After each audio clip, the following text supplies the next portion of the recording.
Hello everyone, welcome back to my YouTube channel. कसे आहात तुम्ही सगळे? आय होप तुम्ही सगळे छान असाल, सेफ असाल. तर आज मी तुमच्यासाठी घेऊन आली आहे भरलेल्या मिरच्यांची रेसिपी. आता भरलेली मिरची ही वेगवेगळ्या पद्धतीने तुम्ही बनवत असाल, पण मी कोणत्या पद्धतीने बनवते आज मी ती तुमच्यासोबत शेअर करणार आहे. तर चला रेसिपीला सुरुवात करूया. सगळ्यात अगोदर मी मिरच्या धुवून घेतलेल्या स्वच्छ 2-3 पाण्याने पुसून घेतल्यात आणि आता मी त्याच्यातल्या बिया काढतीये. तुम्हाला जर नसतील काढायच्या तर तुम्ही नाही काढल्यात तरी चालतात, पण मी काढून घेत असते. आता दोन प्रकारे म्हणजे थोड्याशा मिरच्या मी देठ सोबत ठेवणार आहे फ्राय करायला आणि थोड्या मिरच्यांच्या देठ मी काढून घेतलेले आहेत. आता देठ असलेल्या मिरच्यांच्या बिया काढायला थोडासा प्रॉब्लेम होतो आणि विदाऊट देठच्या बिया असतात मिरचीच्या, त्या पटकन निघून जातात. अशा प्रकारे मधून मी कट करून घेतलंय. आता ह्या मिरच्या ना दोन प्रकारच्या असतात. एक जास्त पातळ असते, अशी थोडी पातळ असते, लांबडी असते, आणि ही आहे ती जाड मिरची आहे. तर अशा प्रकारे मी ते कट करून घेतलंय, वरचं देठ काढलेलं आहे आणि मिरची त्यानंतर त्याचे बिया इझिली निघतायत. आता इझिली निघाल्यात बिया. सगळ्या मिरच्यांचं मी असंच केलेले, बिया काढून घेतल्यात, मधून त्यांना कट करून घेतलेलं आहे. पूर्ण खालपर्यंत कट नाही करायचं आहे, थोडंसंच कट करायचं आहे. अशा प्रकारे कट करून घेतलेलं आहे. आता पूर्णपणे आपल्या मिरच्या व्यवस्थित कट झालेल्या आहेत. आता ह्याच्यातल्या 4 मी देठासोबत ठेवल्यात आणि 4 विदाऊट देठच्या ठेवलेल्या आहेत. तर आता ह्याच्यासाठी आपण मसाला तयार करूयात. तर सगळ्यात अगोदर मी शेंगदाण्याचा कूट घेतलेला आहे.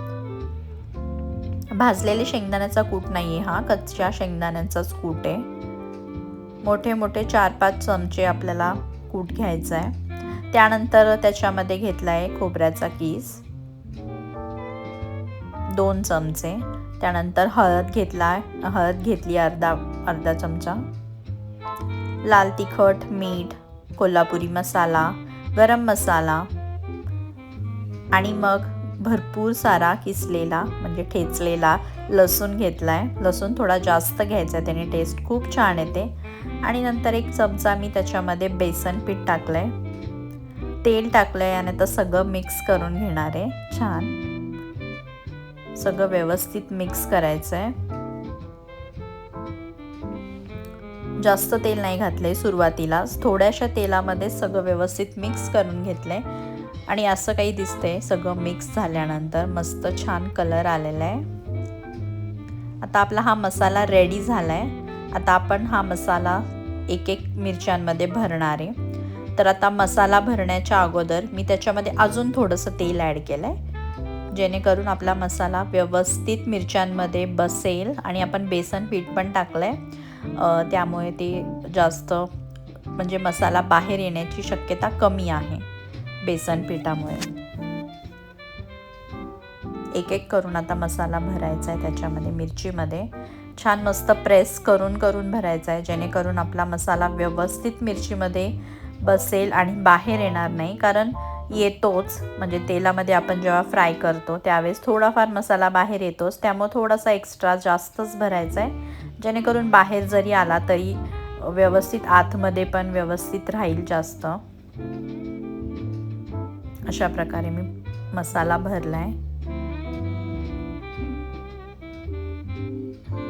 आता 2 प्रकारे मी मिरच्या बनवते. एक तर मी बेसन पीठचं मसाला तयार करत असते, पण त्यासाठी मी बेसन पीठ भाजून घेत असते. ती पण रेसिपी कधीतरी मी तुमच्यासोबत शेअर करेल, पण आज मी ह्या पद्धतीची बनवते. अशा प्रकारे सगळ्या मिरच्यांमध्ये मसाला भरलेला आहे. एक करून सगळ्या मिरच्यांमध्ये मसाला आपला भरला गेलेला आहे. आता त्याला आपण मस्त तेलामध्ये फ्राय करूयात. थोडासा मसाला जो आहे तो मी साईडला ठेवलेला आहे, तो वरून आपण टाकणार आहे ज्यावेळेस आपलं सगळं होईल, सगळ्या मिरच्या भाजल्या जातील व्यवस्थित. त्यावेळेस आपण सगळ्या त्या मिरच्या भाजलेल्या साईडला काढून सेपरेट एक फोडणी करू शकतो, ज्याच्यामध्ये आपण वरून तो मसाला टाकू शकतो, किंवा मग असंच वरून टाकू शकतो. मिरच्या भाजल्यानंतर ताटामध्ये आपण ज्यावेळेस घेतो त्यावेळेस पण आपण वरून ते टाकू शकतो.